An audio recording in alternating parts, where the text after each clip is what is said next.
Guys, tingnan nyo oh, ang cute nung napuntahan naming kapihan dito sa May Montalban. May bago na naman kayong pwedeng pagtagpuan kasama ng kaibigan mo o kaya kasama ng pamilya mo, lalo na ng kids kasi meron sila ditong play area. Kaya ito na yung sign para ayain sila sa may kape at tagpuan. Located sila sa E. Rodriguez Highway, Barangay San Jose, Montalban, Rizal. Halos nasa tapat lang sila ng Montalban Town Center. At nasa second floor sila ng PNB. Madalas nga kaming napapadaan dito pero hindi namin napapansin na may ganito pala kalaking kapihan dito sa taas. Balak nyo nga rin pala itong puntahan. Bukas sila simula 10 a.m. hanggang 12 midnight. Sa dami ng kapihan dito sa Montalban, dito ko talaga nakitang mag-e-enjoy ang mga kids. Bago nga pala kayo makapunta sa play area, kailangan nyo munang tanggalin yung mga tsinelas at sapatos nyo para mapanatiling malinis itong laruan nila. At habang naglalaro yung mga kids, dito naman pwede pumesto yung mga guardian. O diba, ito yung best tagpuan ng may mga kasamang chikiting at ng mga kid at heart.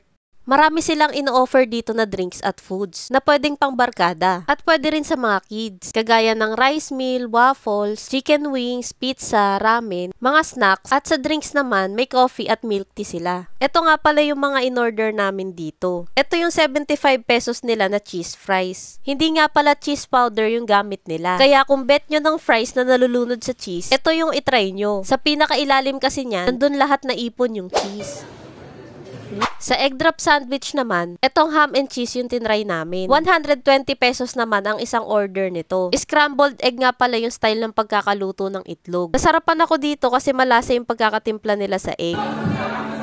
Ito pa yung isa naming tinry, yung kanilang Belgian waffle. Choco banana nga pala yung pinili namin. 75 pesos naman ang isang order nito. Marami pa kayong choices sa kanilang waffle ha. May strawberry banana, may blueberry banana, at marami pang iba. Yung buong menu nila, pinakita ko sa unahan nitong video. Pakipost nyo na lang yun para mabasa. Sobrang na-enjoy namin yung mga foods nila dito ah. At hindi lang yan kasi masarap yung quality ng kape nila. Yung in-order ko nga pala, yung kanilang coffee jelly. Nasarapan ako dito kasi matapang talaga yung lasa ng kape. At ito pa yung isa naming in-order, yung kanilang vanilla iced coffee. Guys, sobrang marerecommend talaga namin sa inyo to. Pasado sa panlasa namin yung mga foods nila at lalo na sa quality ng kape. Salamat nga pala sa nag-recommend nitong kape at tagpuan. Nabasa ko nga yung comment nila na ito daw yung next naming dayuhin.